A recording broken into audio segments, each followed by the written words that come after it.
are the aggressive voices of the right. Welcome to WatchMojo.com, and today we'll be counting down the top 10 most combative conservatives. How about this? I think the government should be spying on all Arabs engaging in torture as a televised spectator sport, dropping daisy cutters throughout the Middle East and sending liberals to Guantanamo. That was one of your own columns.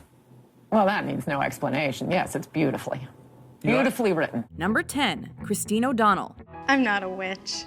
Let's call her the Tea Party princess. O'Donnell defeated a favorite to win in Delaware's Republican U.S. Senate primary in 2010. But that's not why she's famous. No, what made her fodder for comedians around the world were her stances. The Bible says that lust in your heart is committing adultery. So you can't masturbate without lust. She proudly admits to chastity even when by herself.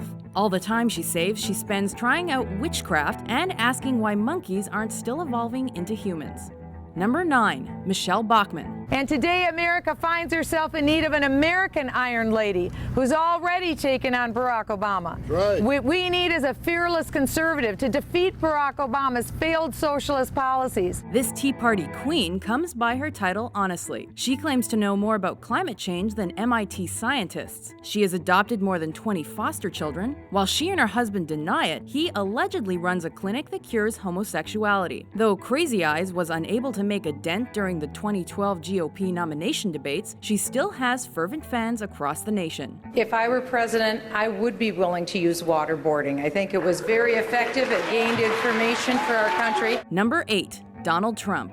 Well, this is very serious. I mean, I always take things seriously, but I've never taken it seriously like this. This is a very serious time in my life. While he isn't officially a pundit or a politician, there's no denying the Donald's presence as a Republican personality. From his money, money, money mentality to his promotion of the birther movement, Trump is about as right-wing as they come. He's anti-abortion, anti-gun control, and anti-gay marriage. And while he ultimately decided not to run for president in 2012, that doesn't mean he won't reemerge later. Watch it or you're fired. Today, I'm very proud of myself. Number 7, Sarah Palin. What newspapers and magazines did you regularly read before you were tapped for this to stay informed and to understand the world? I've read most of them, again, with a great appreciation for the press, for the media. But like what one specifically, I'm curious that you... all of them, any of them that have been in front of me over all these years. Caribou Barbie didn't make it to the White House in 2008, but this maverick came back. She resurfaced as a pundit to appeal to hockey moms and Joe Sixpacks alike that were also in support of capital punishment, guns and oil, and against abortion, birth control, and healthcare reform. Palin proved that sometimes going rogue gets you places, like out of Alaska. It's funny that a comment like that was kind of made to, I don't know, you know. Number 6, Bill O'Reilly. Well, say you're a cocaine dealer, and you kind of look like one a little bit. As do you. You look like a cocaine user. So. You are entering a no-spin zone. O'Reilly is equipped with a working-class background and an in-your-face style to cut through the intellectual clutter of the media elite. He doesn't necessarily paint himself as a conservative and even defends homosexuality and some environmental topics. However, he is definitely right of center, and he never backs away from a good old-fashioned public feud. You don't know what the hell you're talking about. Very good. Congratulations. Yeah, and he's a patriot, so don't denigrate his service or I'll boot you right off the set. Number 5, Glenn Beck. Oh boy, this might not go well. When I finish this story, some may believe we're on the road to the Hitler Youth. What would conservatives do these days without Glenn Beck? He is one of the stars of conservative media due to his political rants. He pleads with listeners to save his country from the radical leftists. While he's been accused by the left of dealing in untruths, Beck's passion is legendary. But here's a tip, Glenn. Never let him see you cry. I'm just a guy who cares an awful lot about my country. And I think you do too. Number 4, Sean Hannity. The word polarizing comes to mind when discussing this combative conservative. You spew this line DNC talking points. You said the economy. Stop insulting me or I'm walking don't off the curse. set. Go ahead, go. Are you going to let me have my 2 minutes? I don't care. He pits the good guys against the bad guys and offers listeners confirmation of their already held views. He's one of the most trusted and predictable names on the far right, and though he lacks the sharp wit of an Ann Coulter type, he sure as hell believes in what he's saying. You know, listen, you might sue me for harassment by the time this is over.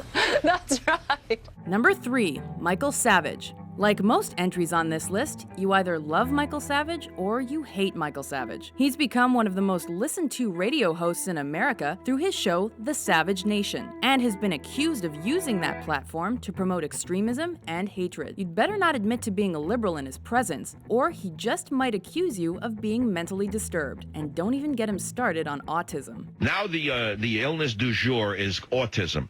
You know what autism is? I'll tell you what autism is in 99% of the cases. It's a brat who hasn't been told to cut the act out.